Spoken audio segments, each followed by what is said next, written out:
There's a popular luggage in Nigeria called Ghana Must Go. Weird, right?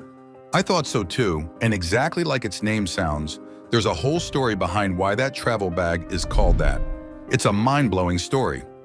Nigeria expelled over 2 million Ghanaians from its country in the 1980s. Many of these Ghanaians, as a result of this expulsion, fled with the red and blue check bags on their backs, and this was how the luggage got its name. Literally, Ghana Must Go. Today, Ghana Must Go bags are very popular across Africa and much of the world, and can be seen in different cities and airports. This video will explore the reason why Nigeria expelled this many Ghanaians from its country. Take a minute to quickly like and subscribe to our channel. We appreciate the support and are trying to reach 1,000 subscribers before the end of the year. Help us reach this goal and learn as you do so. Once upon a time in the late 1970s, many Ghanaians moved to Nigeria as economic migrants. This was during the Nigerian oil boom, and they mostly took on blue-collar jobs like drivers, shoemakers, tailoring, security guards, cooks, gardeners, etc. Like every immigrant, they wanted to make money and send back to their families, now abroad. Oil was first discovered in 1956 at Oloibiri in Nigeria's Bayelsa state. In the late 1950s, petroleum products were insignificant, amounting to less than 2% of total exports. Between 1960 and 1973, however, oil output exploded from just over 5 million to over 600 million barrels. Government oil revenues, in turn, accelerated from 66 million naira in 1970 to over 10 billion naira in 1980. The economy was thriving, but then trouble loomed. Because of the sheer number of migrants, resources were now strained, and whispers of competition for jobs and opportunities arose. Many Nigerians complained that Ghanaian immigrants took all of the jobs that were meant for them. At this time, there became a nationalist agenda among a lot of Nigerians. There were also accusations of crime among the immigrant community. The government placed the high crime rate blame on migrants in the country. One major event that escalated this in 1980 was when a Cameroonian expatriate named Muhammad Marwa alias Maitastine spearheaded a religious uprising that led to the death of over 5,000 persons in Kano. Other reports also stated that this move had a heavy political undertone. There are two parts to this. First, the relationship between the two African leaders at the time had deteriorated. This was because President Shagari of Nigeria was a good friend of Ghana's former president, Hilla Liman, who the new president at that time, Rawlings, overthrew his government. Also, there were reports that a lot of Ghanaians had registered to vote in Nigeria, and the government was certain that the majority of them would vote for the opposition. All these issues culminated over some years, and then President Shehu Shagari dropped the hammer. On the 17th of January 1983, he endorsed an order that expelled all undocumented immigrants in the country. Over 2 million of them. He called them aliens.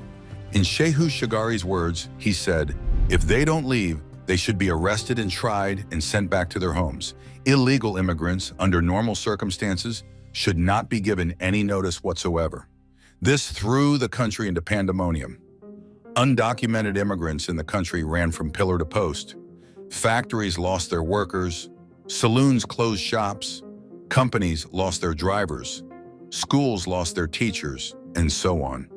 As you would expect, this drew criticism from different international governments and bodies, including the United States, Britain, the European Economic Community, Pope John Paul II, South Africa, and more. A letter sent to the Nigerian High Commissioner in London by British politician Michael Foot described the deportation as an act of heartlessness and a failure of common humanity. The Prime Minister of South Africa, P.W. Botha, also criticized Shagari in this situation and compared him to Adolf Hitler, while other white right-wing groups said it was worse than apartheid in South Africa.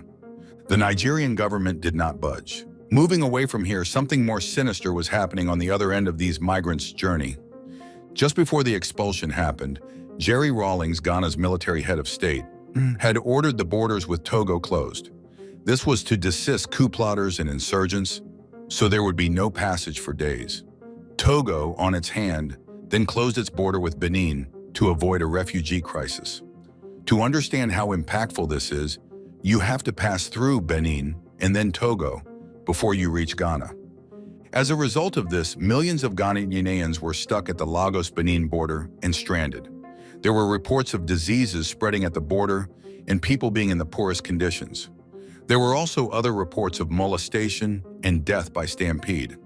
The Nigerian government claimed not to have received any such reports or incidents. The Washington Post reported that the United States was preparing to send in aid, and the League of Red Cross Societies airlifted 500 tents, 10,000 blankets, and thousands of buckets.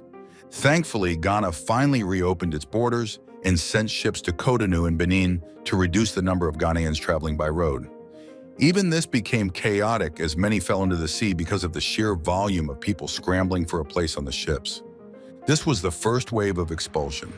The next year, in 1984, Major General Muhammad Buhari, after overthrowing Shagari in December 1983, then expelled another set of 700,000 immigrants. Out of these 700,000, about 300,000 of them were legal migrant workers from Ghana. Officials said 100,000 were from Niger, and most of the rest from Chad and Cameroon. That was the second wave. On the bright side, the Ghana Must Go bag name has spread around the Nigerian populace and has been used as a popular traveling bag and fashion material for the African continent. Popular designers have also glamorized it while it made its way into clothing design. Currently, Ghana and Nigeria's relations remain cordial, and the two countries have partnered in various schemes. They are also both member states of the Economic Community of West African States, ECOWAS. And this was the story of how over 2 million Ghanaians and other African migrants who came to Nigeria to escape drought and the threat of famine in their home countries were expelled over a one-year period. Did you enjoy this video? Please like it and subscribe to our channel. We have a plan to reach 1,000 subscribers before the end of the year, while dedicating to teaching you new things every day. Please help us reach our goal.